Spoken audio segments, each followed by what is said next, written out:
This week's Low Budget Binge offers up some not-so-golden pipes, a not-so-great witch, a killer with a power drill, and a road trip to hell. Let's start binging.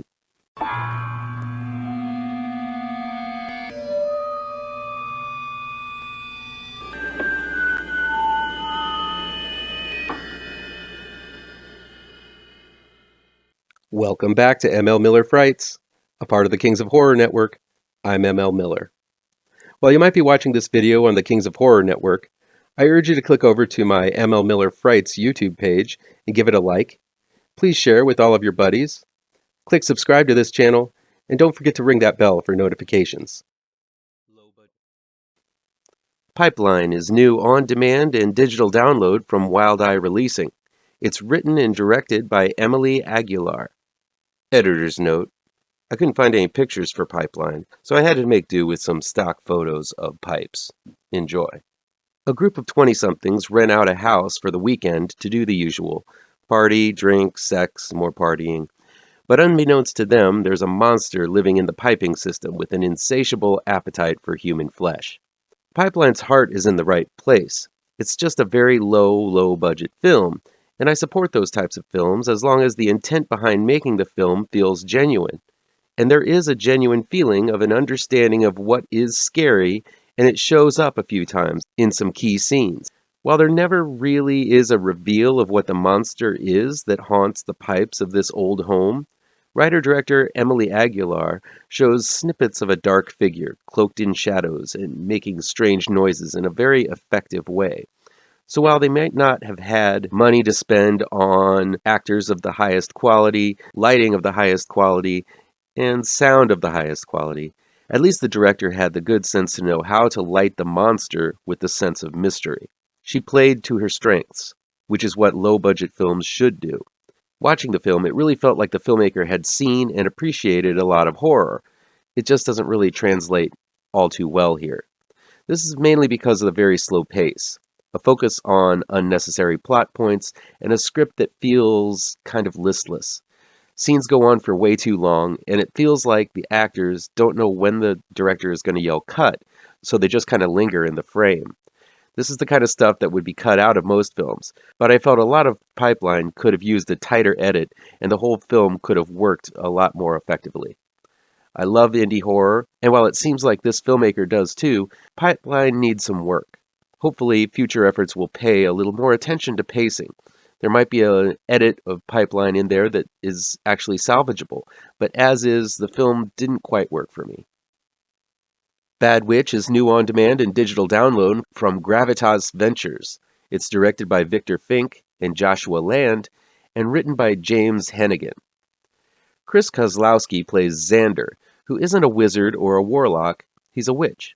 And he's pretty bad at being one, as he uses his power to benefit himself and manipulate others. After he's beaten up and cast out of town, he ends up shacking up with a Powell and getting a job as a dishwasher in a diner. That's where he meets Roland, played by Jackson Trent, a down-on-his-luck nerdy teen who can't catch a break. Attempting to turn over a new leaf, Xander decides to teach Roland witchcraft so that he can get some retribution against those that are bullying him. Wackiness ensues. Bad Witch is an off-kilter but semi-harmless film where one minute it's getting into sitcom antics and the next sheer horror happens. The film pretty much follows the tried-and-true blueprint of all comedy films where the protagonist needs to redeem himself, so he takes on an altruistic challenge, cue montage of good and goofy deeds, cut to the third act misunderstanding that gets resolved quickly before it all wraps up. The problem is that interspersed between these story beats are some disturbing moments where Xander gets beaten up and has witch carved into his chest, and he's using his powers to manipulate women in bars to sleep with him. The tone is all over the place, mostly delivering harmless humor, pratfalls, sight gags, and kooky situations, peppered in with some pretty violent and disturbing occurrences. It's uneven for sure, but I was mildly entertained at the unevenness of it all. Chris Kozlowski is a solid actor and has leading man good looks and attitude. He's definitely someone who can have a career in the biz. And Jackson Trent has a nebbish Peter Parker likable nerd quality that shows he's got some promise as well. No one's winning any awards for this low-budget production, but the rest of the cast deliver their lines fairly well. This odd little production is a hard one to categorize, as it might be too light and sitcom-y for adults, and has moments of horror, violence, and sex that would probably disturb the kids. This might be a decent gateway horror for older teens, as it definitely wants to give a vibe of bad acidness, given the moments of horror and that bad poster. Bad Witch made me chuckle a time or two, and it ends up being harmless and quite charming, despite some of the moments of horror seemingly out of the blue. Initiation, with an exclamation point, is new in select theaters and on demand from Saban Films.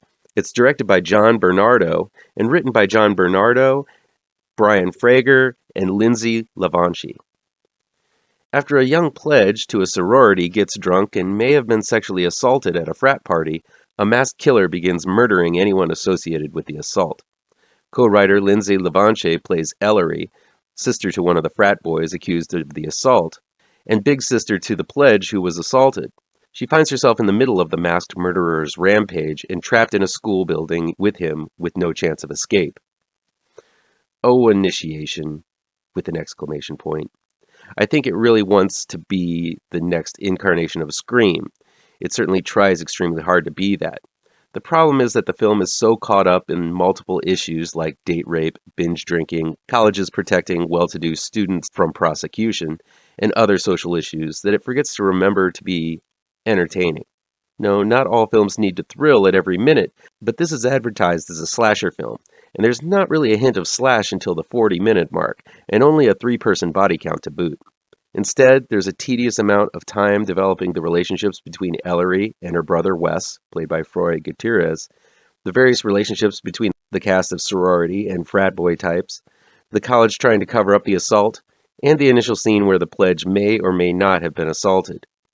Even with the amount of time spent on establishing the scene, setting, characters, and situation, the actual assault is kept pretty fuzzy all the way through the movie, as no one remembers exactly what happened because everyone was shit-faced drunk. I'm not trying to diminish the issue of sexual assault in any way. It's a serious topic.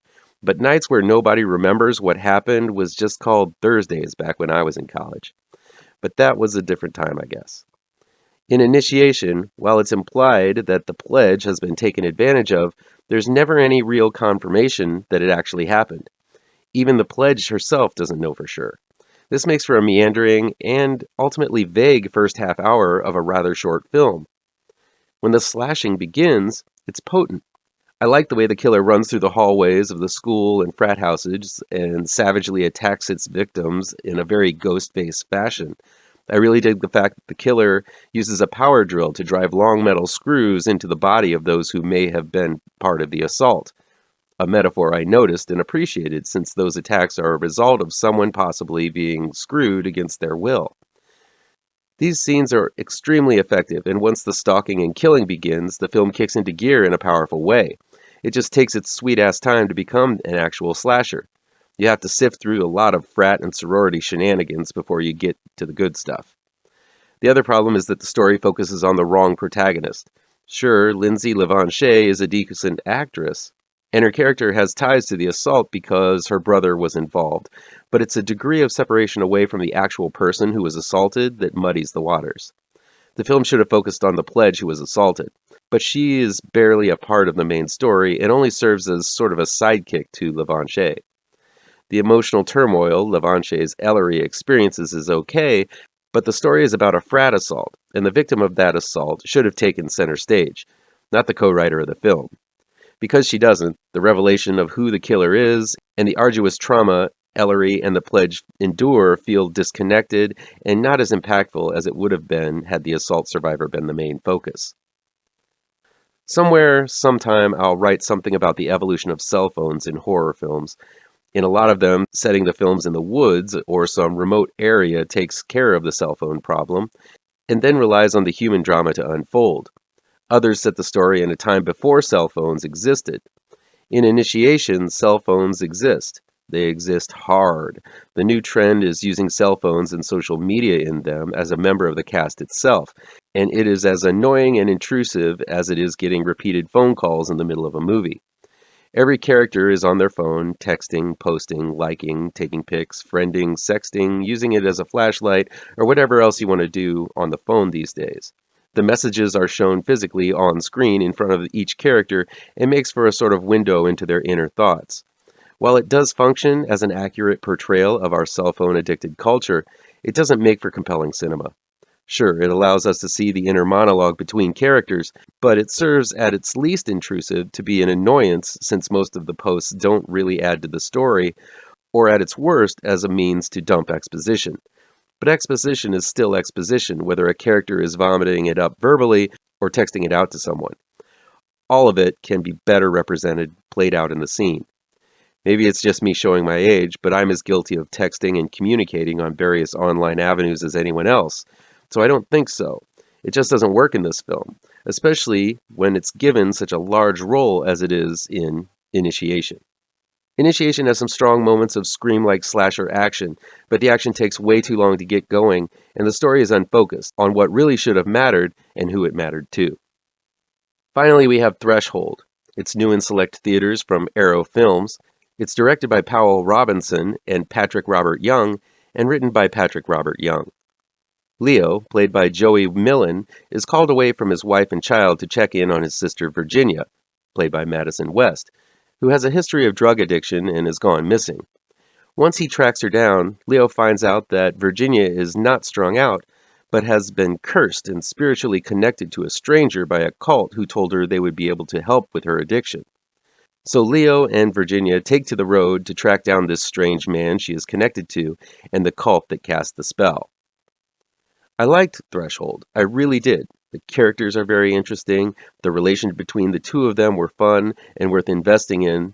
The premise is very compelling, and I really love the way the film focused on the smaller details, the smaller moments, and small diversions to tell an intimate story about a brother and sister testing how strong their love with one another is. It's a tale of siblings, and having a sibling myself, I'm always attracted to these types of films. That said, this is barely a horror film. Yes, there is a premise that the protagonist is cursed, that she basically feels any sensation, including pain, ecstasy, emotions, and thoughts, that the person she has been linked to feels. This is a fantastic concept and one that leads to a riveting story as Virginia feels everything she is bonded with feels, and that person experiences a range of different sensations as they try to track him down. But it's not one that lends to a very vivid story visually, and the bond is only important part of the time as Virginia spends most of the time just kind of having a road trip with her brother. Sure, this makes for some interesting drama, but not good horror. The film only dives into horror in the last 4 or 5 bizarre moments when Virginia and Leo come face to face with who she's bonded with and the cult that bonded them. This is a truly strange and visually compelling scene in a twisted sort of way. It almost makes up for the banal rest of the film, but not by much, as the film pretty much ends immediately after the confrontation occurs. Still, even though the final seconds go into the bowels of horror territory, if 97% of your film is simply a brother and sister relationship drama, it's going to be disappointing to those who took a chance with this one because it's labeled as a horror film. Threshold has a great premise. It offers up some compelling characters, and the actors playing them are really good. Madison West looks like a young Meryl Streep and has great acting chops, as does Joey Millen, who reminds me of a young Rob Morrow. The acting is top-notch. The story develops them well, but if you're looking for horror, you're going to have to sift through the drama in order to finally get to it in the final, uncanny moments. Those moments are pretty awesome, but I think some are going to find the trip to get to them rather disappointing. That'll be it for today. Please chime in down below in the comments and let me know how on the nose or mind-numbingly wrong I am, or you can counter with your own review. So guys, you know how YouTube works. I'd love to be able to dedicate more time to this channel. I'm not monetized yet, so if you want to help me out, remember to hit all the pertinent bells and whistles down below. Want some spooky comics to read? I have 2 new horror comic book trade paperbacks you should look out for.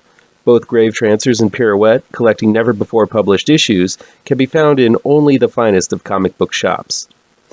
If you're looking for written reviews, you can find them on my website, mlmillerwrites.com. If you really want to show your support, I also have a Patreon page at mlmiller. Look for the link to my Patreon page down below. Thank you so much for your time, and take care.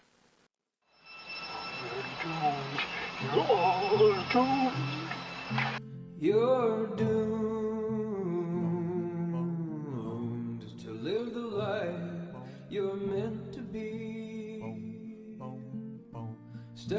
inside your